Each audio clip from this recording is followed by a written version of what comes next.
Donkey Kong's a hedonist. He was sitting there with a hoard of bananas, wasn't enough for him. He goes and robs Mario's toy company, steals all these little Mario action figures. He really wanted them, but they were sold out, so he reverts to crime.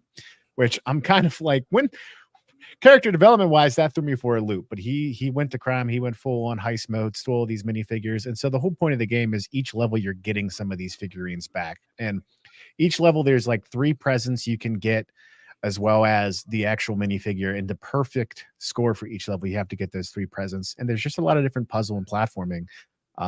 They did add some accessibility improvements from what I see from the original, where like each level has 2 boards, if you will. Like the first board is you getting 1 present and finding a key to get through this door. Once you get through that door, then you could wrap up everything else. There's additional presents, additional obstacles, and then the mini figurine. And if you die at any point on each board, you lose whatever you've gathered. They basically added like an easier mode where if you die on any board, you just kind of reappear with a bubble and you keep what you've gathered, which I can see being helpful as you get later on in the game, because it does go from super easy to like it's getting more tricky pretty quickly, you know. Can you describe the core gameplay loop and like what exactly like the platforming is, or would you even call it platforming? I would say it's more puzzle than platform, right? Okay. Like again, if you go back to those, like if you played the Mario versus Donkey Kong on the Game Boy, or Donkey Kong on the Game Boy, that started So off as like just pretend for our audience that they haven't played that. Like, how would yeah, you describe it? very, very. I mean, it feels a little bit slower. Mario feels a bit heavier, right? Okay. So where in Mario Wonder or any of the great platformers, you know, your reflexes and reaction is representative on the screen instantly.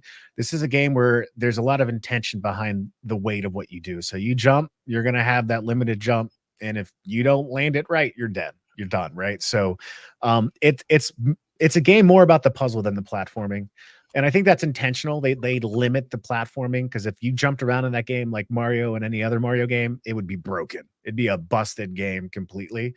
So yeah, I mean it's a lot slower paced again, and it's just about, again, it's more about puzzle solving. What I will say I appreciate is there's parts of the game where you go to like Donkey Kong's jungle.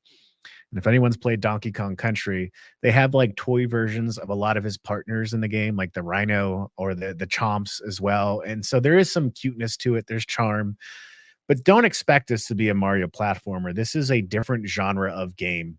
Again, it's more of a puzzle game. It plays like a puzzle game, just with some of that platforming element in it. And some levels might be more vertical, some levels might be more horizontal. And Because there's the 8 main, worlds, right?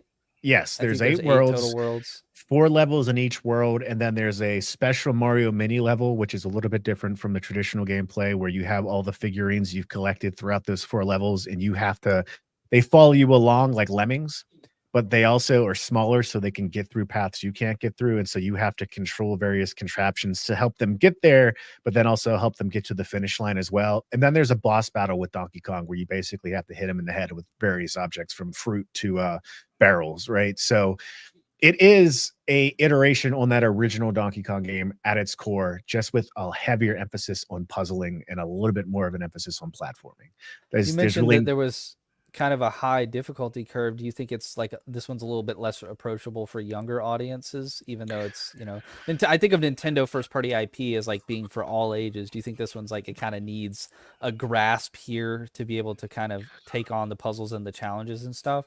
I think it's got the right curve for all ages still. And what I mean by that curve is like level world 1's super easy. Like Okay. I didn't die once. World 2, I was like, oh, that was a little bit of a challenge. I think for what the game is, it gives off that charm.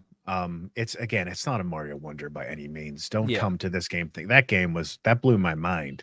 But like there's some cutscenes that are actually impressive and well done. Like I said, Donkey Kong gets angry, which he's known for doing. Yeah. But yeah, again, it's a fun game. I would almost say this could have been a $39 game, to be honest with you, given what it is and given how it's not necessarily adding a lot to it from what I've seen. But I think it being priced at 49 is totally fair as well. And To your point, Kirk, I never played this spin-off before. There are fans of it, but I don't think Nintendo is making this game thinking like this is how we're gonna carry the Switch through 2024. That's obviously Princess Peach Showdown. That's their mega blockbuster for 2024. It's a nice game, right? I would say if you're a fan of it, if you're a fan of the genre itself, what they did with Mario versus DK, pick it up. If not, but you're curious, play the demo, and I'd say wait till it goes on sale, but we all know that's not going to happen with a Nintendo game. Yeah. So